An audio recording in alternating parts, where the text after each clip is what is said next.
अस्सलाम वालेकुम प्यारे दोस्तों। उम्मीद है आप सब खैरियत से होंगे। आज मैं आपकी खिदमत में एक बहुत ही बेहतरीन सबक आमूज अफसाना लेकर पेश हुई हूँ। उम्मीद करती हूँ आप सबको ये वीडियो बहुत अच्छी लगेगी। इस अफसाने का टाइटल है जो किया सो पाया। कोई मुझे 2 घूंट पानी पिला दे, अरे कोई है जो मेरी करवट बदल दे। जिस्म दुख रहा है, अल्लाह का वास्ता कोई मुझे एक रोटी का टुकड़ा दे दे। ऐसी आवाजें अम्मा जन्नत की गली से गुजरो तो आखिरी सारे तक पीछा करती थीं। कुछ तो अजरा हमदर्दी अंदर झांक लेते और कुछ सुनी अनसुनी करके गुजर जाते, क्योंकि ये तो रोज का वावेला था।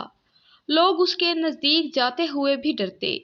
और तो और उसका अपना नाजो पाला इकलौता बेटा माँ को तड़पता देखकर यूं गुजर जाता गोया कुछ हुआ ही ना हो। बहू भी सारा दिन ऊंची आवाज में टीवी या डेक चलाए रखती ताकि अम्मा के शोर से उसका मजा किरकिराना हो। वो नित नए पकवान पकाते और खाते, मगर किसी को अम्मा का ध्यान न आता, जो एक टुकड़े के लिए सारा दिन तड़पती रहती। वो भूख और कमजोरी की वजह से बेहोश हो जाती। बहू इस हालत को अमूमन अम्मा का ड्रामा करार देती। बहू आवाज और मिजाज की इतनी तेज थी कि कोई उसके होते हुए अम्मा की चारपाई के करीब भी न भटक सकता, कहीं वो नाराज ना हो जाए। आखिर उसके साथ ये सब क्यों हो रहा है?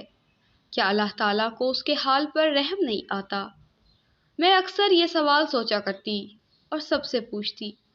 आखिर एक दिन मेरी दादी जान ने इस राज से पर्दा उठा दिया। वो अम्मा जन्नत की हम उम्र थीं।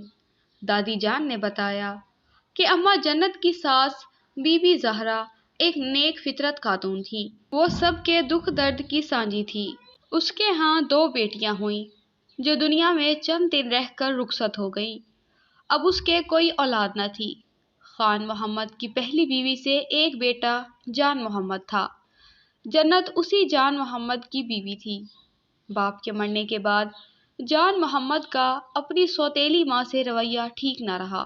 जहरा तो उससे बड़ा प्यार करती, अपनी औलाद की कमी उसको देखकर पूरा करती, लेकिन की बेइज्जती करने का कोई मौका हाथ से न जाने देता।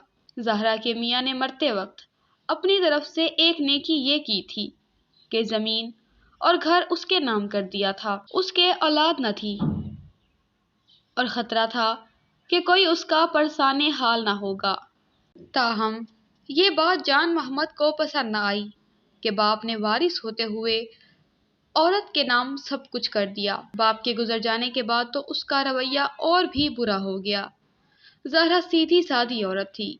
लोग कहते कि दोस्त तुम्हारे पास है, तुम दब कर क्यों रहती हो, लेकिन उसका एक ही जवाब होता कि कोई बुराई करे मुझसे न हो, मेरा बेटा है, वो एक दिन नादिम होकर जरूर लौटेगा।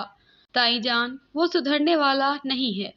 उसकी बीवी जन्नत भी बड़ी तेज जबान औरत है और जिस कदर खूबसूरत थी उस कदर फितना परवाज भी थी। वो अपने शौहर से भी संग दिल्ली में 2 हाथ आगे थी। कौन सा जुर्म था जो उसने जहरा पर ना किया, लेकिन उसने एक वक्त ने कभी उफ तक न की और बर्दाश्त करती रही। पे दर पे परेशानियों और दुखों ने उसे फार कर दिया। उस जमाने में फाज बड़ा तकलीफ दे मर्ज था। अब जहरा काम के लिए जन्नत की मोहताज हो गई और उसके दिल में खौफे खुदा और रहम न आया। जहरा को एक कोने में डाल दिया गया। वो भूखी प्यासी वहां पड़ी रहती, किसी को कुछ बताने के काबिल भी न थी। वैसे भी वो सब्र का बेकर थी और चुप ही रहती थी। जन्नत अपने घर का दरवाजा बंद रखती कि कहीं कोई आस पड़ोस से न आ जाए। कब तक ये बात राज रहती। एक दिन साथ वाली हमसाई को खबर हुई तो 2-4 औरतें मिलकर अम्मा की अयादत के लिए आ गईं। देखा तो जहरा की हालत बहुत खराब थी। सर्दियों का मौसम था। गांव की सर्दी और इस बेचारी माजूर बुढ़िया पर सिर्फ एक खेस पड़ा था। ठंड से उसका जिस्म नीला पड़ा था। सारी चारपाई गंदगी से भरी हुई थी। जहरा पर इतना जुल्म कोई जानवर होता तो अब तक मर चुका होता, मगर वह बहुत सख्त जान थी। کبھی کبھار اس کی آنکھوں سے تکلیف کے مارے آنسو چھلک جاتے، مگر وہ زبان سے خاموش ہی رہا کرتی تھی۔ محلے کی عورتوں کو دیکھ کر وہ آبدیدہ ہو گئی۔ سب نے جنت کو برا بھلا کہا اور زہرا کو نہلا دھلا کر صاف چارپائی پر لٹا دیا۔ وہ سب بلند آواز کلمہ پڑھنے لگی۔ شاید اسی انتظار میں زہرا کی سانس چل رہی تھی۔ جب محلے کی عورتوں نے کلمے کا ورد شروع کیا تو زہرا بھی منہ میں ہلکا ہلکا کلمہ پڑھنے لگی۔ اس کے ساتھ ہی وہ پرسکون ہوتی چلی گئی اور پھر پتہ نہیں کب اس کی سانسوں کا زہرا سے رشتہ ٹوٹ گیا۔ لوگوں نے مل کر اس کی تدفین کی۔ اس کے بعد تو جنت کا سکون غارت ہوتا چلا گیا۔ بیٹے کی شادی کی تو بہو بہت لڑاکا تھی۔ وہ بات بات پر اسے زہرا سے بدسلوکی کے طعنے دیتی۔ جان محمد بوڑھا ہو چکا تھا۔ جوان بیٹے سے روز روز بے عزت ہوتا، مگر سوچ کر خاموش رہتا کہ جیسی کرنی ویسی بھرنی ہوتی ہے۔ اس نے بھی کسی سے ایسا ہی سلوک کیا تھا اور آخر ایک دن دنیا سے رخصت ہو گیا۔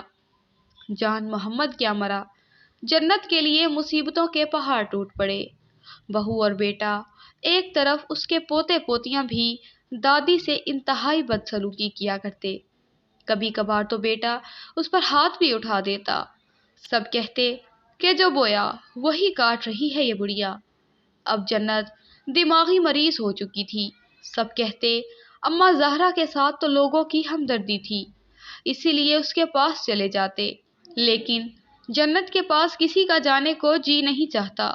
دیکھنا اس کا انجام کس قدر برا ہوتا ہے۔ لوگوں کی کہی بات درست ثابت ہوئی۔ کینسر کی وجہ سے اس کی رنگت ہلدی جیسی ہو گئی تھی، جسم ہڈیوں کا ڈھانچہ بن چکا تھا۔ کروٹ نہ بدلنے کی وجہ سے جسم میں کیڑے پڑ گئے تھے، اس کا جسم گلنا شروع ہو گیا تھا۔ اب جنت کو رہ رہ کر زہرا یاد آ رہی تھی۔ اپنے ظلم کے لیے معافی مانگنے کا وقت بھی اس کے پاس نہیں آ رہا تھا۔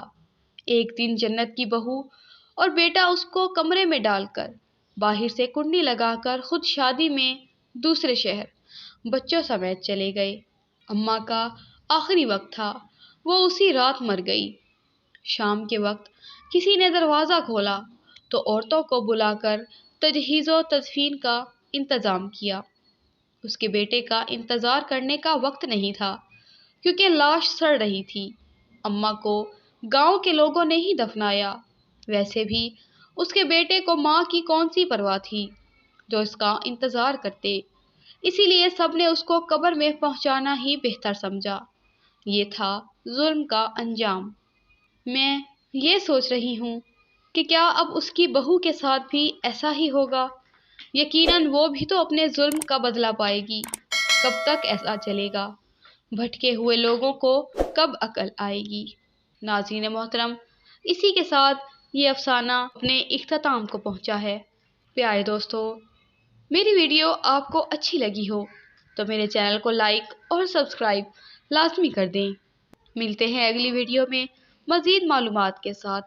اللہ آپ کا حافظ و نگہبان۔ خدا حافظ۔